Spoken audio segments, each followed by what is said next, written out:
Hi, this is Erin Welby with the fourth section of Chapter 1 from pages 14 to 21. Renaissance scientists began to understand brain anatomy. Leonardo da Vinci was a Renaissance painter and scientist, and he studied the workings of the human body. He laid the foundations of anatomical drawings and pioneered in providing views from different angles and cross-section representations. Portraits of the nerves in the arms and fluid-filled ventricles of the brain were big parts of his artwork. Renaissance anatomists emphasized shape and appearance of external surface of the brain. It was the easiest to see when the skull was removed. Immediately apparent that the brain has an extraordinarily complex shape. Michelangelo thought the brain was God's greatest gift to man, and on the ceiling of the Sistine Chapel, in the painting The Creation of Adam, God seemed to ride a brain-shaped cloud. In another scene, God's throat resembled the base of the brain. René Descartes wrote the book De Homine, or On Man, where he tried to explain how the behavior of animals, and to some extent the behavior of man, could be like the workings of a machine. He proposed the concept of spinal reflexes and a neural pathway for them. He also suggested that the mind and body come into contact in the pineal gland within the brain. This is because it is single, like consciousness, where most brain structures are double and symmetrical. He believed that it existed only in humans, not in animals, which was erroneous. He withheld his book from publication in fear that his new ideas would get him executed by the church. He thought that humans had non-material soul and a material body. This was called dualism, and it spread very widely at his time. How can a non-material soul influence a material body and brain?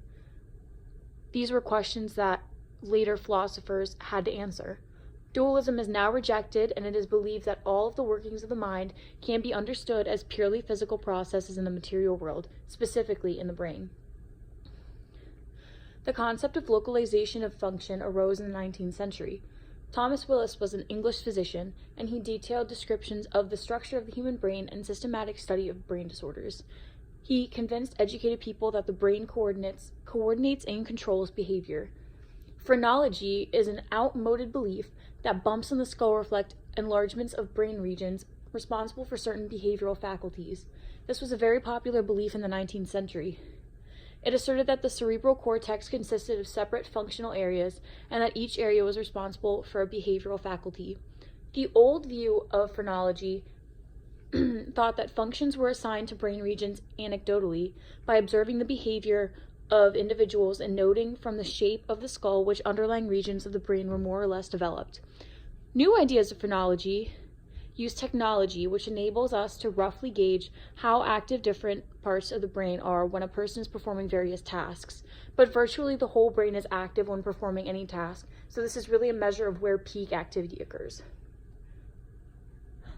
Paul Broca was a French surgeon, and he argued that language ability was not a property of the entire brain, but rather was localized in a restricted brain region. The only portion of a patient's brain who had been unable to talk for years that appeared damaged was a small region within the frontal portions of the brain on the left side. This is now known as Broca's area, which is labeled as the speech production center. Other 19th century observations searched for distinguishing differences among brain regions on the basis of their structure and made an effort to relate different kinds of behavior to different brain regions, just like Broca and Thomas Willis. The relation of brain size to ability across species and even various people was also experimented with. Does a bigger brain really indicate greater intelligence? We don't really know. Francis Galton invented the correlation coefficient.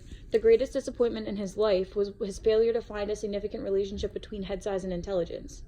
Development and standardization of the IQ test provided invaluable help with this. Newer techniques measure the size of the actual brain, and one study found a significant correlation coefficient of plus 0.26 between brain size and IQ. Newer studies leave room for other factors to contribute to overall IQ and question if the tests even measure a general property of intelligence. Modern behavioral neuroscience arose in the 20th century, with Hermann Ebbinghaus, a German psychologist, who showed how to measure learning and memory in humans, and Edward L. Thorndike, who was an American psychologist, and he demonstrated how to measure learning and memory in animals. Ivan P. Pavlov was a Russian physiologist, and he announced research in his lab on conditioning in animals. Shepard I. Franz was an American psychologist, and he sought the site of learning and memory in the brain by removing different brain regions in animals. He started a search for the traces of experience in the brain, and referred to it as a search for the engram.